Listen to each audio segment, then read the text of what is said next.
My wife cheated and got served at the one place she needed control. I didn't find out my wife was cheating because I'm observant or clever or emotionally intelligent. I found out because I was folding laundry at 11:47 p.m. on a Tuesday, and her Apple Watch lit up on the dryer like it was proud of itself.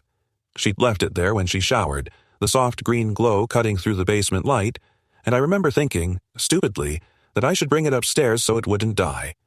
The notification was a preview, just enough to be unmistakable. Can't stop thinking about last night. No name, just a first initial and a heart emoji that wasn't mine.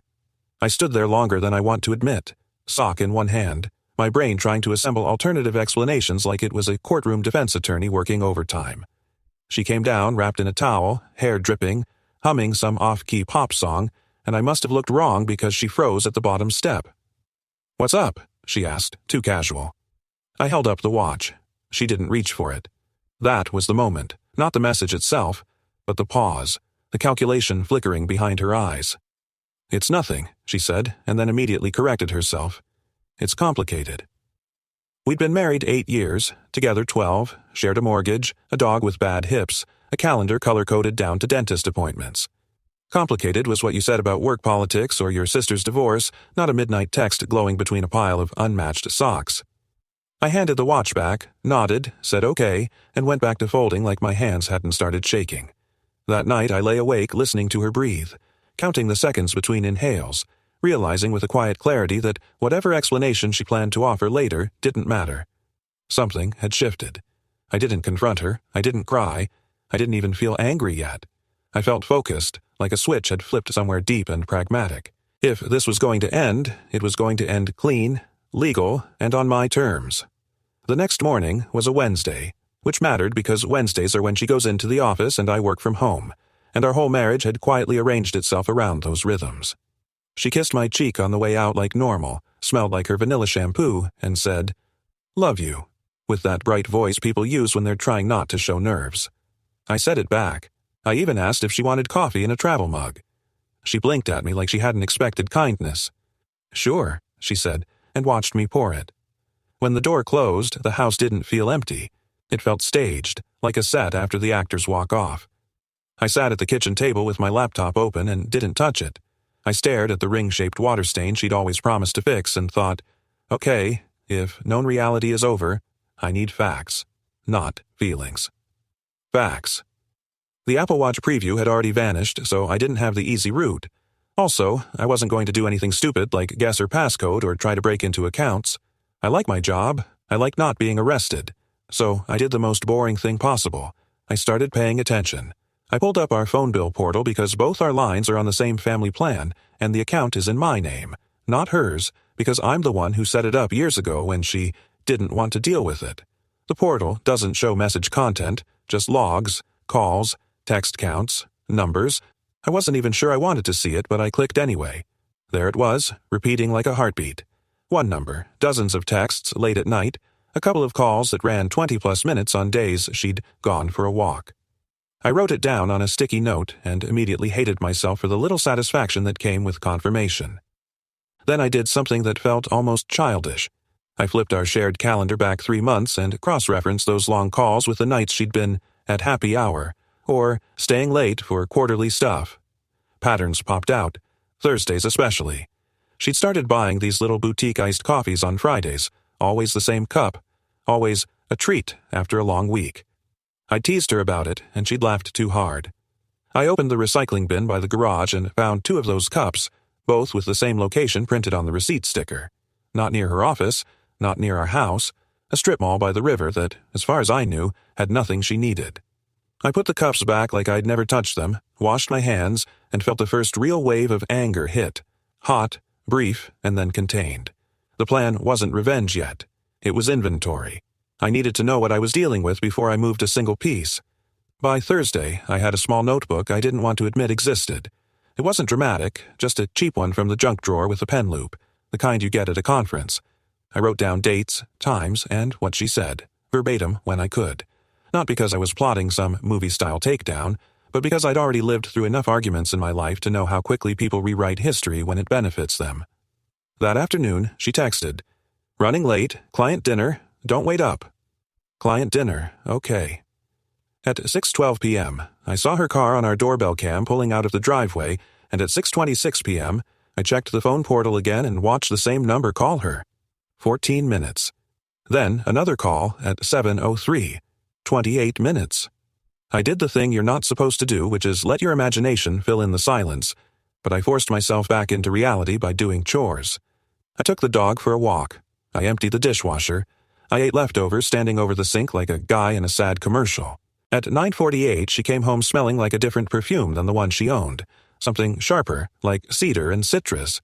She talked too fast, a stream of office gossip I didn't ask for, and she kept touching her necklace like it was a grounding stone. "You okay?" I asked. "Yeah," she said instantly. Too instantly. I nodded, kissed her forehead, and went upstairs. In the bathroom, I noticed a faint red mark on the side of her neck. Not a bruise exactly, more like irritated skin. She saw me looking and snapped, "It's from my scarf." It wasn't scarf weather. That night, I opened our joint credit card app, not her private one, the joint one we use for groceries and dog meds.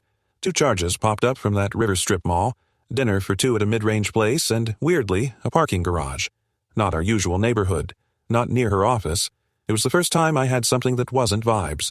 I screenshotted and emailed it to myself from my personal account with a subject line like warranty info, because apparently I turned into a paranoid accountant. I wasn't proud of any of this, but I also wasn't going to be the guy who storms in waving feelings and gets gaslit into apologizing. I slept on the couch because my back was acting up, and she didn't argue. That part hurt more than I expected. In the dark, with the dog's warm weight against my leg, I realized she'd already made space for me to not be there. So I started making my own space too, quietly, like sliding a chair away from a table before you stand up. Friday morning, I did something I'd never done in our marriage. I called a divorce attorney before I called my best friend. I sat in my car in a grocery store parking lot because it was the only place I could talk without hearing the echo of our house around the words. I picked a firm with boring reviews, people saying things like efficient and returned my calls instead of bulldog or scorched earth. I didn't want drama. I wanted clean. The receptionist asked for the reason, and I said, infidelity, like I was ordering a sandwich. An hour later, I was in a conference room with a woman named Marisol who wore a navy blazer and had the calm eyes of someone who'd heard every version of betrayal imaginable and didn't flinch anymore. I told her what I had, the phone log pattern, the joint card charges, the timeline. I told her what I didn't have, content, photos, anything that would require me to do something illegal to obtain. She nodded and said, "Good. Don't go looking for content. In most states it won't matter the way people think it will, and you can accidentally create legal problems for yourself." She asked about assets. Mortgage, both our names. Savings, mostly joint. Retirement, separate, through work. No kids. That last part landed like a stone, because for years we'd been not ready yet, and now it was obvious we'd been running 2 different races. Marisol's advice was simple and brutal. Document what you can access legally, stop commingling new money, get your direct deposit moved, open an individual account, copy financial records while you still have normal access. Don't clear out the joint accounts like a cartoon villain because judges hate that. And if I was going to confront, do it after my ducks were in a row. She said, people think the big moment is catching them. The big moment is protecting yourself without becoming someone you don't recognize. On the way home, I stopped at my bank and opened a new checking account in my name only. The banker asked what it was for, and I said, personal budgeting, and he smiled like I was responsible. I rerouted my paycheck that same afternoon and set up automatic payments for my half of the mortgage into the joint account so nobody could claim I abandoned obligations. Then I printed the last 12 months of statements for every shared account and scanned them to a cloud drive she didn't know existed. I was careful with labels, nothing like cheating proof, just 2025 statements, mortgage docs, insurance. If she ever stumbled on it, it would look like me being organized, which is my most believable disguise. That night, she came home in a good mood, almost light, and asked if I wanted to try that new tapas place Saturday. I looked at her, really looked, and it was disorienting how normal her face was while my life quietly rearranged itself behind my eyes. "Sure," I said. "Sounds fun." And in the kitchen light, with her scrolling her phone and smiling at something that wasn't me, I realized the plan wasn't going to be a single dramatic punchline. It was going to be a series of small legal doors closing, one after another, until she finally noticed she was locked out of the life she'd been taking for granted. Saturday morning, she acted like we were doing a reset, like tapas could iron out whatever static had been building between us. She wore the boots I like and that soft gray sweater that used to mean she wanted me to notice her. In the car, she played DJ, tapping the steering wheel, telling me about a coworker's engagement like it was proof life was stable. I nodded at the right places and kept my hands at 10 and 2 like I was taking a driving test. The tapas place was loud and dark and cozy in that way that forces you to lean close. She leaned close, sure, but her phone stayed face up on the table, lighting every few minutes with tiny dopamine hits. I watched her eyes flick down, then back to mine, and it felt like talking to someone through a pane of glass. Halfway through, she excused herself to the bathroom and didn't take the phone. That would have been normal a year ago. Now it felt like a mistake. I didn't touch it, I didn't pick it up. I just sat there and stared at it like it was a live wire, because I didn't need to be the guy who crosses a line and hands her a counterattack. Still, when it buzzed and the screen lit, the preview popped up in big, stupid letters. Riverfront Garage again. Same spot. The sender was saved as Alyssa, work, with a wrench emoji, which was such a bad disguise it almost made me laugh. Almost. When she came back, cheeks flushed, she slid into the booth and immediately put her phone face down.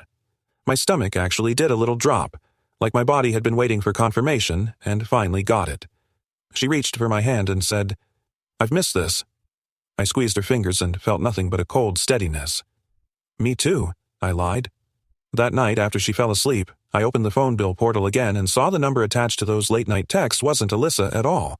I took the number, typed it into my contacts, and hit add. Then I did the only legal verification I could without turning into a creep. I saved it and watched for it to appear in suggested apps tied to my own account. It didn't give me a name, not directly, but a week later it pinged as maybe D. Mercer through a harmless contact sync suggestion. That was enough to start the next part, identifying without invading. Monday, while she was at work, I searched that name on LinkedIn like any normal person would. Dylan Mercer, project manager, same company, profile photo with the same smug half-smile you see on guys who think the world is a negotiation they're winning. I sat there looking at his face and I wasn't thinking about punching him or keying his car. I was thinking about how fragile reputations are when the truth gets introduced at the right time, through the right channels, with the right receipts. I closed the laptop and wrote one sentence in my little notebook. Don't make it emotional. Make it undeniable. The weird thing about deciding to leave is how normal you become. I started doing the dishes with the calm precision of a surgeon while my marriage quietly decomposed in the background. Over the next 2 weeks, I didn't catch her in a cinematic way. I collected little lawful confirmations like pennies. The riverfront coffee charge became a pattern. Friday morning, 7:18 a.m., same place, same amount, same stupid sticker on the cup. Then the parking garage. Then dinner at a restaurant that didn't fit her. I just grabbed a salad story. I made a spreadsheet on my personal laptop titled Budget 2026 and logged every shared account expense with date and location. It looked like normal financial responsibility, which was the beauty of it. I also started taking photos of anything that was already out in the open. The receipts she left in her work tote, the hotel-branded pen that appeared on our kitchen counter, the "thanks for meeting" note card tucked into her planner like she forgot it existed. I never went digging in drawers that weren't mine, never guessed passwords, never installed anything. If it wasn't sitting there in shared space, I left it alone. My attorney's voice kept looping in my head. Don't create a problem you didn't have. Meanwhile, my wife, Jenna, got nicer. That's how I knew she sensed the shift. She'd make my favorite eggs without being asked. She'd put her phone on silent at dinner and then remember to take a quick call from Alyssa. She'd ask me about my day and really listen for 30 seconds, like she was trying to buy back a version of us with pocket change. One night she said, very softly, "I feel like you're far away." I looked at her across the couch, her feet tucked under her, and for a second I saw the Jenna I married, the one who cried during dog adoption commercials and wrote thank you notes to my grandma. It almost knocked the air out of me, because the complexity is what makes betrayal so poisonous. She wasn't evil. She was just choosing herself over us and hoping I'd stay quiet about it. I said, "Work's been a lot," and she nodded like she accepted that explanation because it was convenient. The next morning I met with Marisol again and we mapped out timing. She told me to pull my credit report and freeze my credit, not as an accusation but as standard protection, because people panic when they get served. I did it that afternoon, quietly, between meetings. Then I opened a small P.O. box across town so legal mail wouldn't arrive at our house. When I walked back to my car with the P.O. box key, I felt this strange, clean click inside me. It wasn't revenge yet. It was infrastructure. It was building the stage so when the curtain finally dropped, she wouldn't get to rewrite the ending. The first time I saw his name in the wild, not as a guest but as a real-world overlap, it was on a stupid little paper tent at a charity thing my company sponsored. Jenna had insisted we go because it'll be good to show face, and I'd agreed because I was already committed to the long game. Act normal until the plan is ready. The venue was one of those renovated warehouses with string lights and overpriced wine, and everyone wore the same business casual uniform like they'd been issued it. We checked in at 6:03 p.m. The volunteer handed us our table number, and I watched Jenna's eyes flick to the seating chart behind the desk like she was scanning for danger. She relaxed when she saw something and squeezed my arm. "Oh, good," she said. "We'll know people." When we got to the table, there it was. D. Mercer printed on a place card 3 seats down from mine. Dylan Mercer showed up 10 minutes late with that easy grin, navy blazer, no tie, and he did the whole room like he owned stock in it. He shook my hand. "You must be Jenna's husband," he said, and my brain latched onto the phrase "must be" like it was evidence. Jenna laughed too brightly. "This is Mark," she said, and her hand landed on my shoulder in a way that felt performative, like she needed witnesses. Dylan kept his smile on, but his eyes did a quick private inventory of me. Height, build, threat level. "Great to finally meet you," he said, which was an insane thing to say if they were just co-workers, because why would he have been waiting? Dinner was chicken and networking. Jenna talked a lot, filling space while Dylan watched her like he was used to her rhythms. When the auction started, she leaned toward him and murmured something I couldn't hear over the mic. He nodded without looking surprised. At 8:41 p.m. she told me, "I'm going to the restroom," and Dylan said, "I'll be right back too," like it was coincidental. I sat there with my water glass, watching them both disappear into the same hallway, and for the first time I didn't feel hurt. I felt almost calm, because calm is what happens when suspicion finally becomes structure. I pulled out my phone under the table and opened the camera, not to spy on them in the bathroom like some creep, but to photograph the seating card with his name and the event header visible. Time-stamped, location-stamped, innocuous. A fact. When they returned, Jenna's lipstick looked freshly pressed and Dylan's collar was slightly crooked. Nobody else would notice. I noticed. On the drive home, she chattered about the charity like it mattered. I made the appropriate noises and kept my eyes on the road, thinking about how reputations don't collapse from one big accusation. They collapse when small facts line up and you stop giving people room to deny the obvious. After the charity thing, I accelerated quietly. Not recklessly, just with intent. I scheduled a 1-hour consult with a forensic accountant recommended by Marisol, not because I suspected hidden millions, but because I wanted a professional to tell me where I was exposed. We met over Zoom on my lunch break, and he screen-shared our joint statements while I watched his cursor circle patterns I'd already half seen. "Nothing dramatic," he said, which was exactly what I wanted. "But there's consistent discretionary spending that isn't marital." He used that phrase like it was neutral. He suggested I keep logging, not to punish, but to demonstrate dissipation if it came up. Judges don't like it when shared money quietly funds private relationships. That afternoon, I updated my spreadsheet and backed it up twice. Jenna started staying late on Tuesdays now, too. One Tuesday, she forgot her laptop charger at home and texted me from the office asking if I could drop it off.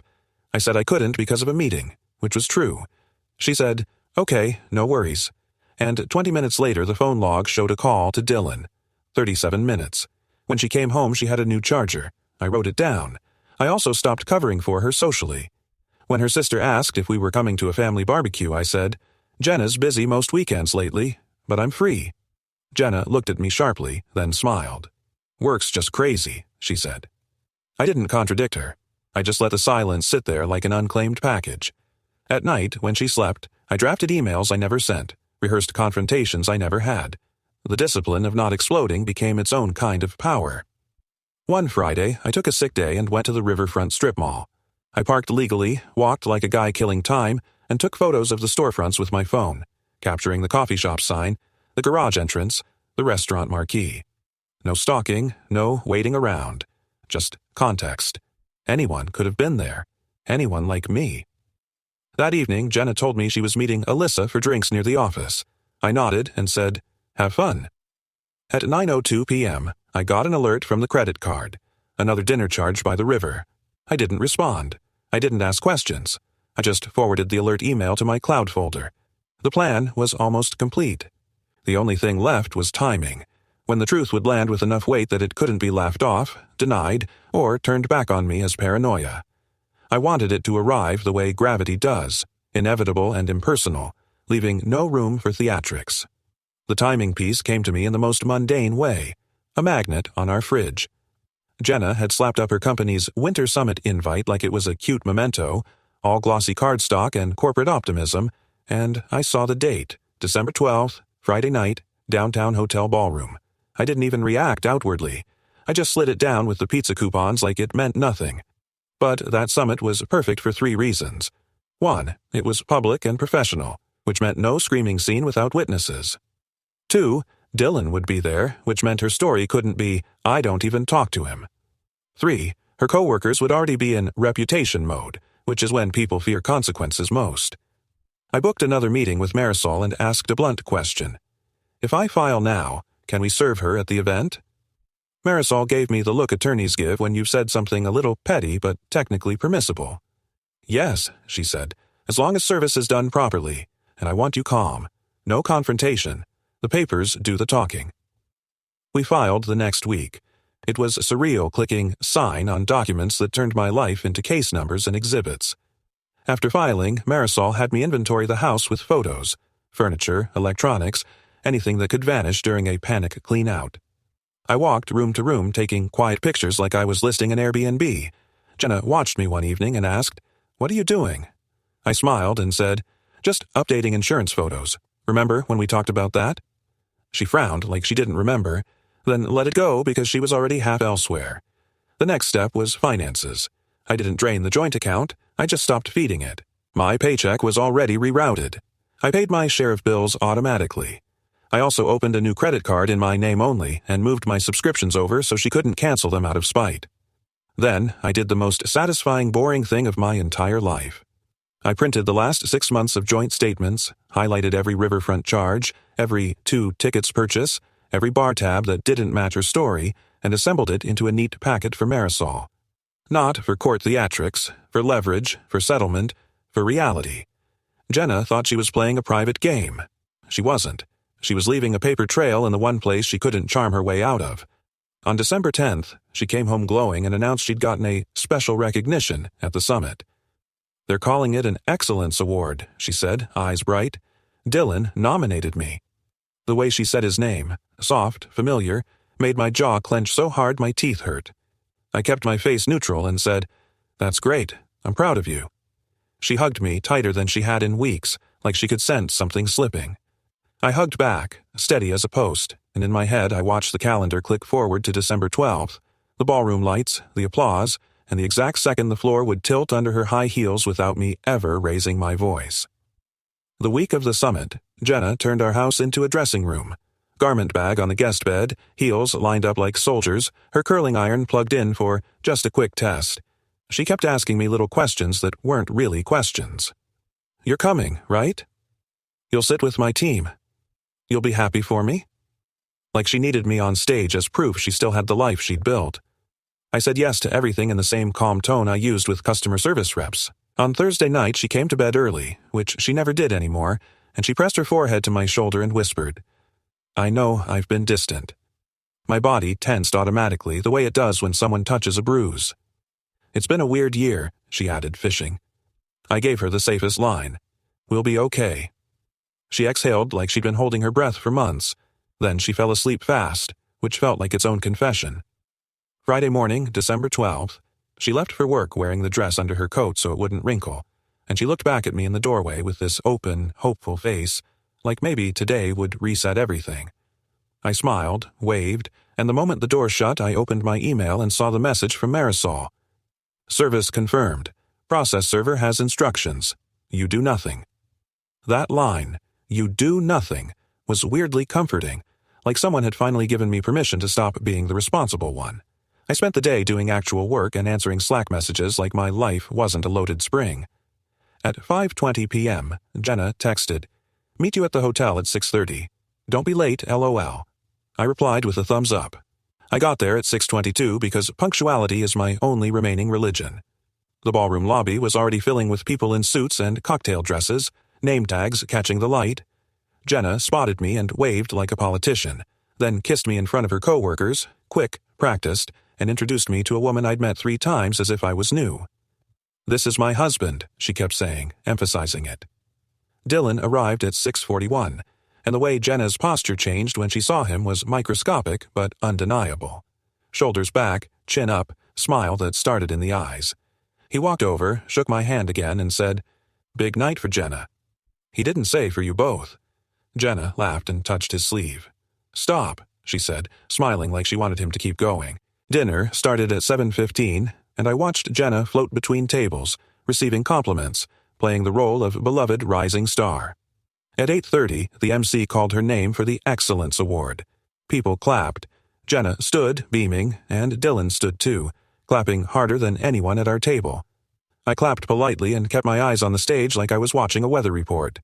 She accepted the plaque, made a short speech about teamwork and support at home, and on that last part she looked directly at me with a shine in her eyes that made my stomach twist. Then, at 8:47, as she stepped down from the stage and into the aisle, a man in a plain suit approached her with a folder. He didn't yank her arm. He didn't cause a scene. He just leaned in and spoke quietly. Jenna's smile didn't disappear at first. It froze. Her fingers tightened around the plaque. She looked down at the folder like it was written in another language. Then she looked up, scanning, and her eyes landed on me. I didn't move. I didn't smirk. I just sat there, hands folded, calm as a judge. The room kept applauding for the next award while Jenna stood in the aisle holding her little glass trophy and the divorce papers that had finally made our private reality public in the only way that mattered, legally, formally, and irreversible. She didn't come back to the table. For a minute I thought she might because Jenna is the kind of person who can hold a smile through anything if there are eyes on her. But the folder killed whatever script she'd been rehearsing.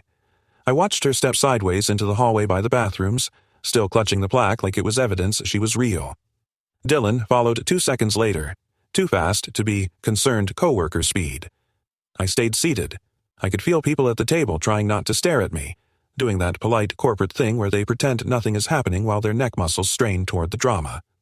My phone buzzed. Jenna. What the hell is this?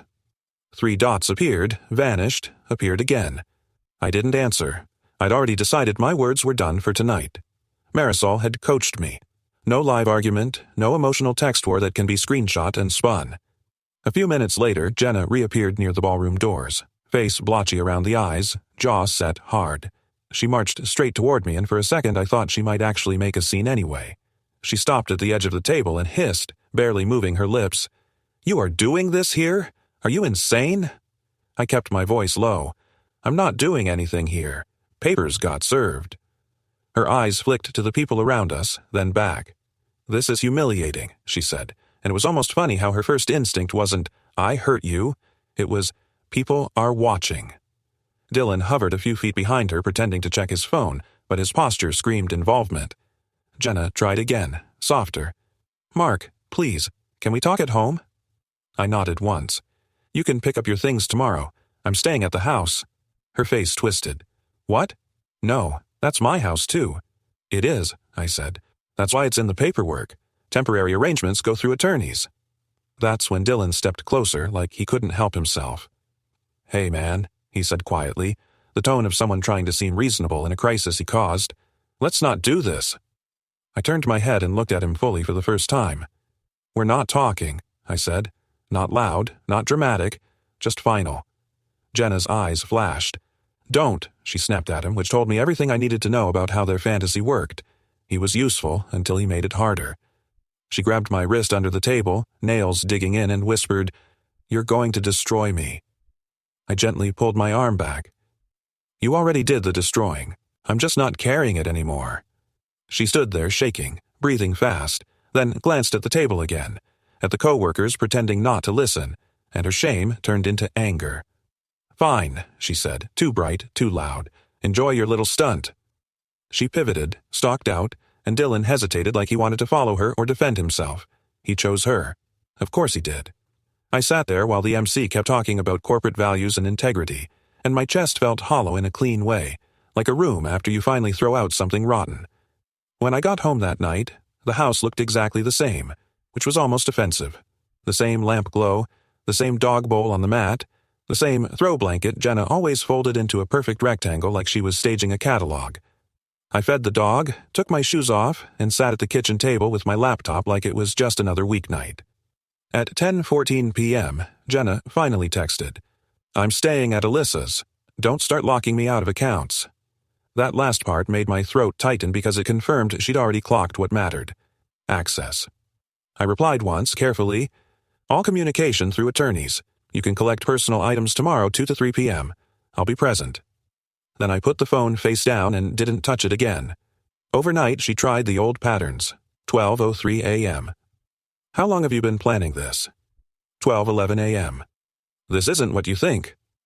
12:26 a.m. "We can fix it." I didn't answer. In the morning, I called in a favor from my friend Nate, the kind of friend who doesn't ask for details when your voice sounds like gravel. "Can you be at my place at 2?" I said. "Just be there." He showed up with coffee and that quiet protective energy guys get when they sense a line's been crossed. At 1:55, I walked through the house and did a last sweep of anything that could disappear: my passport, my birth certificate, the folder with the house deed, the dog's vet records. I didn't touch her stuff. I didn't hide anything. I just moved my own essentials into a locked drawer in my office and left the keys in my pocket. At 2:07, Jenna pulled into the driveway, and for a second I felt a wave of something almost tender seeing her car like that, like muscle memory wanted to take over. Then she got out and I saw her face. Puffy eyes, makeup reapplied too carefully, jaw tight, and the tenderness died. She walked up the steps like she owned them, then paused when she saw Nate behind me in the hallway. "Seriously?" she said. "You brought security?" "Witness," I said. "For both of us." She scoffed and shoved past, heels clicking hard like she wanted the house to feel her anger. She went straight to the bedroom, yanking drawers open, tossing clothes into a suitcase with that frantic violence people do when they're trying to turn guilt into momentum. "Are you enjoying this?" she snapped at me over her shoulder. "Watching me scramble?" I leaned against the doorframe, arms crossed, and kept my voice even. "I'm watching you pack, that's all." She froze for half a second, then laughed in this brittle way. "You think you're so righteous." She started pulling jewelry from the top drawer, and I watched her fingers hover over a watch I'd given her our first anniversary. She took it anyway. In the bathroom, she grabbed toiletries, then stopped, staring at her own reflection like she didn't recognize herself. Her voice softened just a notch. "It was a mistake," she said. "It got out of hand." That's when I finally spoke more than a sentence. The mistake was the first lie. After that, it was choices. Her eyes flashed with tears, but she swallowed them and zipped the suitcase like that sound could end the conversation. At the front door, she turned, hand on the knob. "If you tell people," she said quietly, "I'll never forgive you." I met her gaze. Forgiveness isn't the part you get to manage. She left, and the door shut with a soft click that somehow sounded louder than the whole ballroom. Nate exhaled and said, "Damn." I just stood there listening to the dog's nails on the hardwood, realizing the revenge wasn't a tantrum or a speech. It was the calm enforcement of boundaries she thought I'd never have the spine to set. The next phase wasn't dramatic, it was paperwork and self-control, which sounds boring until you're living it with your nervous system buzzing like a power line. Jenna tried calling twice the day after she packed. I let it go to voicemail. Her messages switched tones like she was cycling through outfits. Sweet, I miss you. Angry, you blindsided me. Practical, we need to talk about the mortgage. Then wounded, you don't even care how I'm doing. I forwarded everything to Marisol and kept my replies to logistics only. My favorite part, in a grim way, was watching her discover that my calm wasn't a phase. She texted, "Can you send me the password to the streaming account? I can't log in." I stared at it for a minute because a year ago I would have fixed it automatically, like I always fix things. Instead, I typed, "Use your own account." That was it. No lecture, no insult, just a door closing. Then she tried the joint credit card. I got an alert at 3:18 p.m. for a boutique purchase, and it went through because I hadn't canceled it. Again, judges hate theatrics. But the next alert, 3:22 p.m., was a declined transaction at the riverfront garage. Declined because I'd asked the bank to lower the limit temporarily and require my confirmation for charges over a certain amount. Totally legal. Totally mundane. She called immediately after, voice sharp. "Did you freeze me out?" "No," I said. "I'm limiting shared spending pending separation. Talk to your attorney." Silence. Then this little laugh like she couldn't believe I'd become a person with boundaries. 2 days later, her attorney emailed Marisol with a request for temporary spousal support. No kids, both employed, similar incomes. It was a reach, and it told me Jenna was in panic mode, trying to keep her standard of living intact. Marisol replied with the packet I'd built, the highlighted statements, the riverfront pattern, the dinner tabs, the garage charges, all neatly organized with dates. Not a single accusation in the email, just documentation and a sentence that read like ice. Any claim of financial need is undermined by documented dissipation of marital funds. Jenna called me that night from a blocked number. I answered because Marisol had said one recorded conversation could be useful if I stayed calm and didn't provoke. Jenna's voice cracked instantly. "You're trying to ruin me." "No," I said. "I'm refusing to subsidize you." She took a shaky breath. "Dylan is freaking out." That slipped out before she could stop it. "He thinks you're going to tell HR." I didn't react even though my stomach did a slow, satisfied twist. "I'm not contacting your workplace," I said. "This is between us." She exhaled like she'd been bracing for impact. Then she said, softer, "Can we just agree to be civil?" The audacity of asking for civility after months of deception almost made me laugh, but I kept it flat. "I'm being civil. I'm just not being compliant."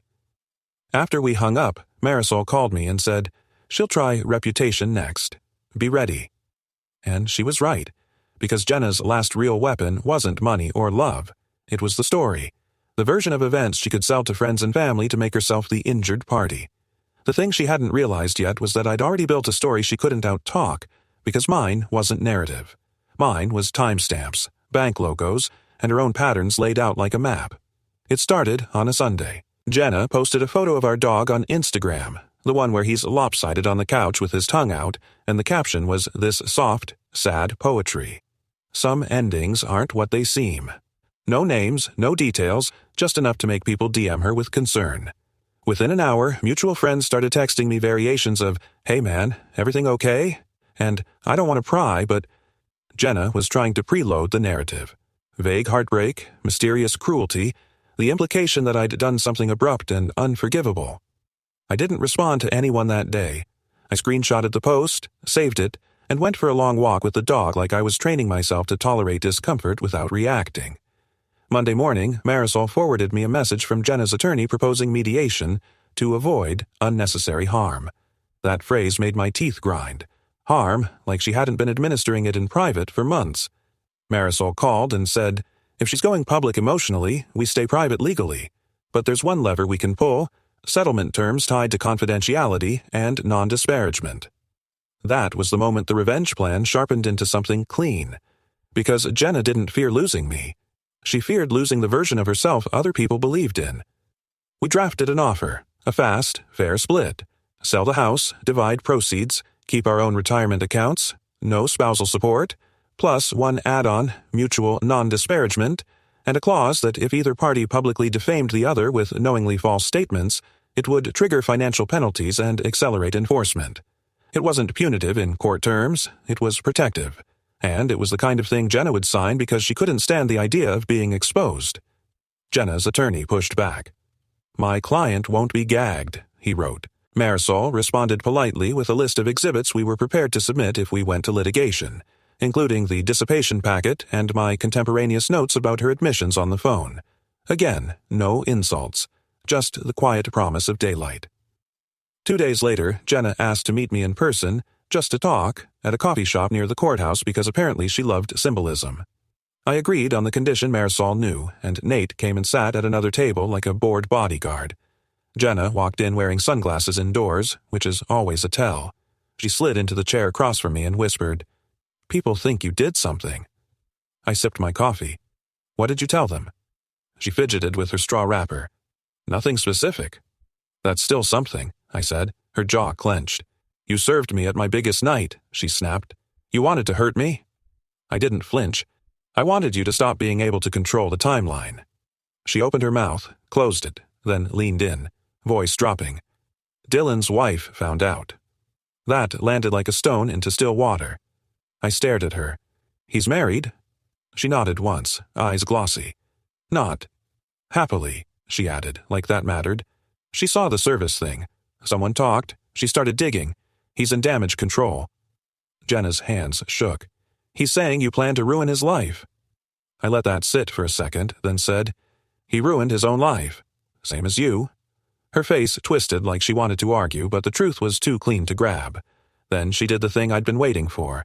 She begged, not for us, but for containment. Please, she said, voice cracking. Please don't tell people. Please don't drag this through court. I'll sign whatever. I need this to stop. I looked at her, really looked, and I felt no triumph in the usual sense. I felt resolution. Then sign the settlement, I said, and stop posting bait. She swallowed hard, nodded, and for the first time since that Apple Watch lit up on the dryer, she looked genuinely afraid of the consequences of her own choices. The settlement was signed on a Wednesday afternoon, the kind of gray day where nothing feels cinematic, which was fitting. We sold the house in the spring, split the proceeds cleanly, and moved our lives into separate boxes without ever raising our voices again. Jenna stuck to the non-disparagement clause like it was oxygen. Her Instagram went quiet for months, then resurfaced with careful posts about healing and new chapters that never mentioned me. People filled in the blanks the way they always do when someone refuses to explain. I didn't correct them. I didn't need to. The truth had already done its work. Dylan disappeared from her orbit almost immediately. Once his own life started collapsing under scrutiny he couldn't flirt his way out of. Last I heard, he transferred teams, then companies, then cities. Jenna kept her job, but the shine dulled. Recognition stopped coming. Turns out excellence is easier to sell when your personal life isn't a legal liability waiting to be discovered. We finalized the divorce without a trial. No fireworks, no judge's speech, just signatures and a clerk stamping papers while I stood there thinking about how anticlimactic endings usually are. The real ending came weeks later when I was unpacking in my new apartment and found that little conference notebook in a box labeled MISC. I flipped through it, dates, times, receipts reduced to ink, and realized I didn't feel anything looking at it. No anger, no satisfaction, just relief that I trusted myself enough to act deliberately instead of destructively. Jenna emailed once after everything was done. Not an apology, not really, just, I hope you're okay. I didn't respond, not because I was punishing her, but because the conversation she wanted was about comfort, and comfort was no longer my responsibility. The revenge wasn't public humiliation or screaming matches or some grand speech. It was letting the consequences arrive exactly where they belonged, with documentation instead of drama, timing instead of impulse, and boundaries that didn't bend just because someone finally realized what they'd lost. I kept the dog. I kept my name. I kept my peace. And the quietest part, the part that still surprises me, is that once I stopped carrying her secrets, my life didn't get louder. It got simpler.